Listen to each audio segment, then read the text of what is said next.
Following passage with reference to the context. निम्नलिखित पद्य खंड का संदर्भ सहित व्याख्या कीजिए। Ye blessed creature I have heard the call, ye to each other make I see, the heavens laugh with your in your jubilee, my heart is at your festival, my head hath its coronal, the fullness of your bliss I feel it all. Ye blessed creature, ये आशीर्वाद युक्त प्राणी, I have heard the call, मैंने आपकी आवाज़ों को सुना है। ई to each other make I सी, जो तुम अन्य लोगों के साथ करते हो, आई सी मैं देखता हूँ। द हेवंस लाव with you in your jubilee,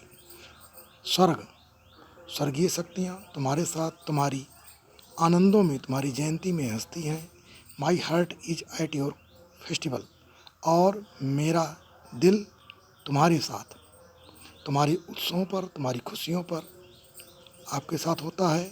my head hath it's coronal, और मेरा सर इस ताज से युक्त है।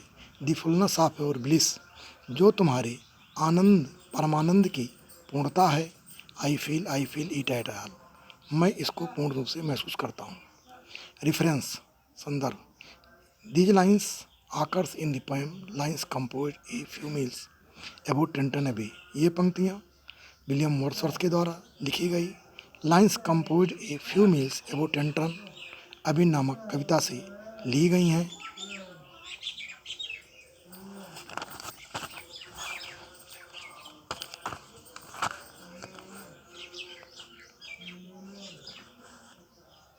Context, the poem is conscious of the divine spark.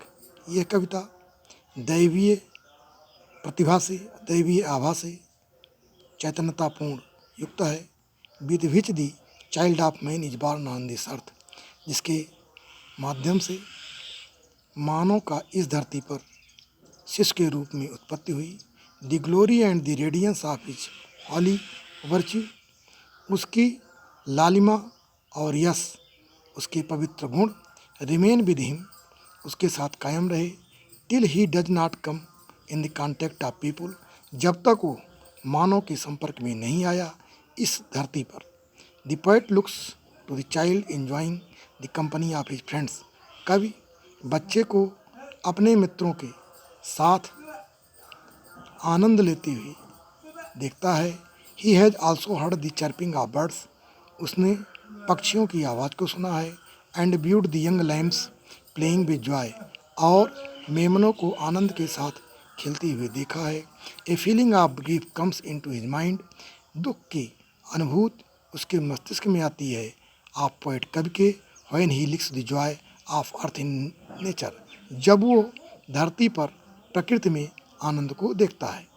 व्याख्या, इन दीज लाइन्स, इन पंक्तियों में the poet addressing to the children, कवि बच्चों को संदर्भित करते हुए I the happiest creature of the earth, धरती के खुशहाल प्राणी के रूप में कहता है कि he hears the call of the children, कि वह बच्चों के आवाज़ों को सुनता है।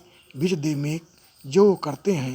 When they appear at play with their friends, जब वो अपने मित्रों के साथ खेलते हैं, दिखाई पड़ते हैं। He also receives the cry made by other children, अन्य बच्चों के द्वारा की गई आवाज़ को वो महसूस करता है।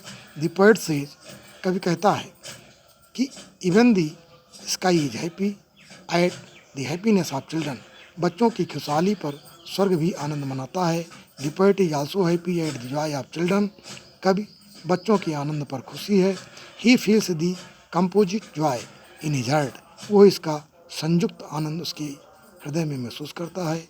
He seems as happy as children are, वो बच्चों की तरह खुद को आनंदित महसूस करता है।